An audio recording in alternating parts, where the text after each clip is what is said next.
ዮሐንስ ይባላል። እናቱ ቲጂ ትባላለች። ለ16 ዓመታት ከዚህ ልጇ ጋር ነው የኖረችው። ቲጂ አንድና አንድ በየሰዓቱ በየሴኮንዱ ጧትም ማታም ከልጇ መለየት አትችልም። ምክንያቱም ልጇ የለመደው እሷንና እሷን ብቻ ነው። ዮሐንስ መራመድ መናገር አይችልም። የሚያስፈልገው መጠየቅ አይችልም። እናቱ ግን በለቅሶ ምን እንደፈለገ ትረዳለች። አሁን ርቦታልና ምግብ እየሰራችለት ነው። ይህች እናት ፈጣሪ የሰጣትን ልጅ ተቀብላ አመስግና ትኖራለች። ችግሮቿ በጣም ብዙ ናቸው። ዮሐንስ ሽንቱንም ካካውድም መቆጣጠር አይችልም። ታዲያ አንዱ እጅግ ውድ የሆነውና በቀላሉ የማይገኘውን ዳይፐር አግኝቶ ለሱ ማድረግ ለሷ የማይቻል ነገር ነው። አንድ ዳይፐር ካገኘች ልጇን ወደ ቤተክርስቲያን ሄዳ ማስቆረብ ነው ህልሟ። ዳይፐሩ ከሌለ ግን ቤተክርስቲያን መቅደስ ውስጥ ይዛ መግባት እንኳን ትፈራለች።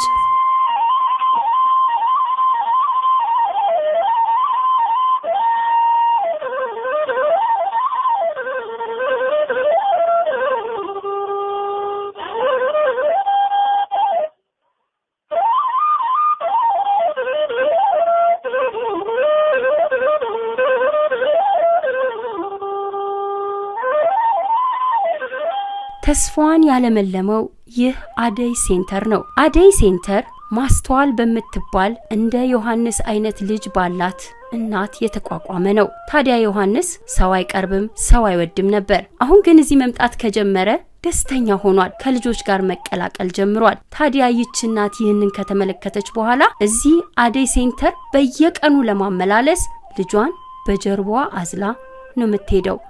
ዊልቸር የማይታሰብ ነገር ነው።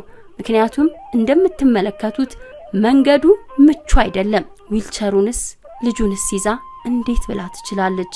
ይህም ቢሆን ግን ተስፋዋ ለምልሟልና ያለ መሰልቸት በየቀኑ ልጇን አዝላ ይሄን ዳገት ይሄን ቁልቁለት ትወጣለች፣ ትወርዳለች። ማንንም ቢሆን ይህች እናት የምትኖርበትን ቤት የምትኖረውን ህይወት መጥቶ ቢያይ ነው ሊረዳ የሚችለው። በቃላትም ተቀርጾ በመታዩትም መግለጽ እጅግ በጣም ከባድ ነው። ከሁሉም የሚገርመው ግን በሆነው ነገር ሁሉ ፈጣሪዋን ታመሰግናለች።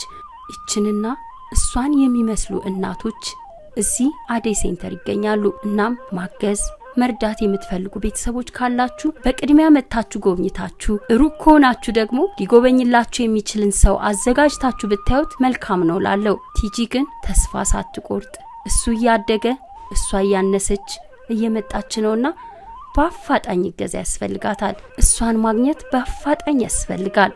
ከጎንሽ ነኝ የሚላትን ሰው ትፈልጋለች።